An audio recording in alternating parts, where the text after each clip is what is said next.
તો પહેલગામ આતંકી હુમલા બાદ ભારત પાકિસ્તાન સામે મોટી કાર્યવાહી કરતા વોટર સ્ટ્રાઇક કરી, જેમાં સિંધુ સમજૂતી રદ કરીને પાકિસ્તાન જતું પાણી રોકી દેવાનો નિર્ણય કરાયો। જ્યારે હવે આ પ્રપંચી પાડોશીને તગડો ઝટકો આપવાની તૈયારી ચાલી રહી છે। આવો જાણીએ શું છે સમગ્ર મામલો। પાકિસ્તાનને ફરી લાગશે ઝટકો, ફરી એકવાર થશે વોટર સ્ટ્રાઇક। નવા પ્લાનથી હચમચી જશે પાકિસ્તાન। ભારત સરકારે સિંધુ જળ સંધિ સ્થગિત કર્યા બાદ સિંધુ નદી બેઝિનમાં 3 નવી જળ વિદ્યુત યોજનાઓ પર વિચારણા શરૂ કરી છે। આ સાથે 2 અન્ય યોજનાઓને ઝડપથી પૂર્ણ કરવાનું આયોજન છે। ઉચ્ચ અધિકારીઓ હાલની રન ઓફ રિવર જળ વિદ્યુત યોજનાઓને સ્ટોરેજ યોજનાઓમાં પરિવર્તિત કરવાનું પ્લાનિંગ ચાલી રહ્યું છે। સિંધુ જળ સંધિના કારણે ભારતે સિંધુ, ઝેલમ અને ચિનાબ નદીના પાણી ઉપયોગ મર્યાદિત રાખ્યો હતો। આ પાણી પાકિસ્તાન હિસ્સામાં આવતું હતું। ત્યારથી પાકિસ્તાન વિવિધ બહાનાઓ આગળ ધરી 3 નદીઓ પર ભારતની હાઇડ્રો પાવર પ્રોજેક્ટને રોકી રહ્યું હતું। જો કે પહેલગામ આતંકી હુમલા બાદ ભારતે પાકિસ્તાન સાથેની સિંધુ જળ સંધિને સ્થગિત કરી।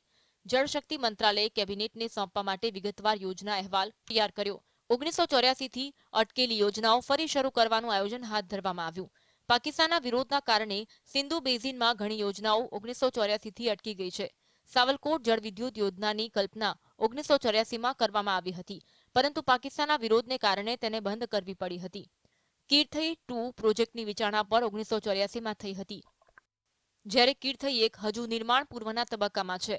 જળશક્તિ મંત્રાલયના એક વરિષ્ઠ અધિકારીએ જણાવ્યું, ઘણી યોજનાઓ છેલ્લા 4 દાયકાઓથી આગળ વધી શકી નથી। આથી સરકાર ઝડપથી કામગીરી વધારવાનું લક્ષ્ય રાખી રહી છે। સરકારનું લક્ષ્ય છે કે રોકાયેલી યોજનાઓને ઝડપથી શરૂ કરવામાં આવે। પ્રસ્તાવિત યોજનાઓમાં ચિનાબ નદી પર સાવલકોટ સ્ટેજ 2, કીર્થઈ સ્ટેજ 2 અને દુલહસ્તી સ્ટેજ 2 પ્રોજેક્ટનો સમાવેશ થાય છે। મંત્રાલયે કેટલીક યોજનાઓને કેબિનેટની મંજૂરી આપવાની વિનંતી કરી છે। આ યોજનાઓ પાકિસ્તાનના હસ્તક્ષેપને કારણે ધીમી પડી હતી અથવા બંધ કરવામાં આવી હતી। તેમાં મારુસુદર નદી પર બનનારી બુડસર યોજનાનો સમાવેશ થાય છે। આ પ્રોજેક્ટ સિંધુ બેઝિનમાં આવે છે। ઝેલમ નદી પર બની રહેલી ઉડી સ્ટેજ 2 યોજના, જે 2013-14માં શરૂ કરવામાં આવી હતી, જે હજી સુધી પોતાની સંપૂર્ણ ક્ષમતા સુધી પહોંચી શકી નથી। સિંધુ જળ સંધિ સ્થગિત હોવાથી સરકાર પાકિસ્તાનની કોઈ પણ વાંધાઓ પર વિચાર કરશે નહીં। સ્થાયી સિંધુ આયોગ, જેની વાર્ષિક બેઠક ફરજિયાત છે, તે છેલ્લા 2 વર્ષથી નિષ્ક્રિય છે। Bureau report, GSTV।